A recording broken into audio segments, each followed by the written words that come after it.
The iPhone 4S in terms of design is identical to its predecessor. It still has an aluminum band, it's wrapped in glass on both sides. The changes are on the inside. There's a new A5 processor, there's a new camera, and there's a couple of integrated features in iOS 5. One thing we'd like to note that seems to have changed in the hardware is the Retina display. They moved from LG as a display manufacturer to Toshiba, and we feel like the colors are a little bit more washed out and the blacks aren't as rich as they were on the iPhone 4. That being said, the touch still is top-notch and scrolling seems even smoother than its predecessor. Of course, you'll find the front-facing VGA camera, which has not been upgraded, as well as the rear-facing 8-megapixel camera, which takes beautiful shots. As you can see, color contrast has absolutely improved. It's significantly more accurate. The phone still does shoot in a 4:3 aspect ratio, which is less to be desired, but it does take phenomenal photos, certainly the best we've ever seen on a cell phone camera. Video doesn't disappoint, shooting at 1080p. As you can see, it has very, very good color correction. If there's one thing we've noticed that isn't dead on, it's that the autofocus can get buggered up at some points, but macros still remains quite phenomenal. The dual-core chip really doesn't play much in the interface, and you won't notice things are a lot snappier until you try to load a game or a heavy-duty app, when things load significantly faster than the iPhone 4. One of the neatest parts about iPhone 4S, though, is Siri. Set an alarm for 7 a.m.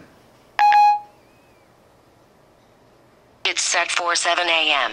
Sure, Siri's neat, but I don't really see a long-term effect if Apple doesn't release an SDK, as the list of commands are still very, very limited.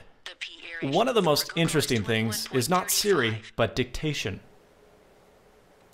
In my eyes, the single greatest thing about iPhone 4S is not Siri, however, it is dictation, period. Certainly the most impressive thing is the speed and accuracy of the dictation. Battery life on the iPhone 4S is unfortunately a little lackluster, and although there's a few workarounds to improve battery life, it may be that less efficient dual-core A5 chip causing you the need to plug in before the day is ended. There's no question that the iPhone 4S is the best iPhone ever made.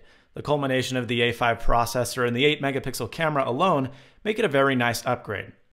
I'm still highly skeptical about Siri. Sure, it's fun, but it still seems to be a novelty. You're still limited to a very shallow hierarchy of commands, and Apple needs to release an SDK to get it into the hands of third-party apps if they want to make it truly prolific. Now, that being said, there are a few things about the iPhone 4S that I dislike. The battery is not as good as it seemed to be in the iPhone 4. The Retina display is not as vibrant, and it's less rich than the iPhone 4. In-call quality also seems to be more mediocre. The iPhone's never been great at making phone calls, but the 4S even seems worse and more unpleasant than the iPhone 4. That being said, the iPhone 4S is the zenith of the smartphone market, and that's coming from an Android and Windows Phone 7 fan. It just works. If you already have an iPhone 4, I don't see much of a reason to upgrade, but if you're a prospecting smartphone user or you're moving from another platform, now's the time to do it, because the iPhone's as good as it's ever been. Thanks for watching. Please like and comment on this video if you liked it, and consider subscribing if that snazzy iPhone guy and Snazzy Labs is for you. Have a good one, and as always, stay snazzy.